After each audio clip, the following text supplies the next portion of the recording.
اگر دل میں اللہ کا خوف لانا ہو، کبھی شیر کو سوچ لیا کرو، کبھی ہاتھی پر نگاہ ڈال لیا کرو، کبھی فرشتوں کو سوچ لیا کرو، کبھی جنات کے اوپر نگاہ ڈال لیا کرو، کبھی اور مخلوقات کو دیکھ لیا کرو، ذرا پہاڑوں کی طرف نگاہ کر لیا کرو، کیسے پہاڑ ہے، ایک ایک پہاڑ کتنا بڑا بڑا ہے، اور انسان پورے کے پورے شہر والے مل کر اسے ہرانا چاہے تو ہرا نہیں سکتے۔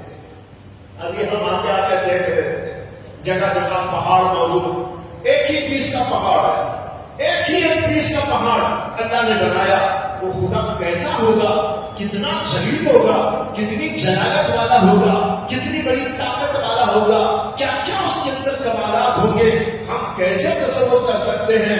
بھائیوں، یہ سب کچھ اگر سوچا جائے گا، اللہ کی عظمت دل میں داخل ہوگی اور اللہ کی عظمت آئے گی، تو پھر نتیجہ یہ نکلے گا انسان گناہ کے قریب نہیں جائے گا۔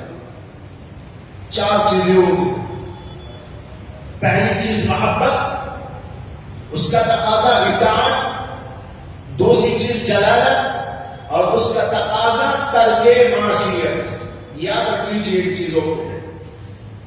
پہلی بات کیا ہے؟ محبت۔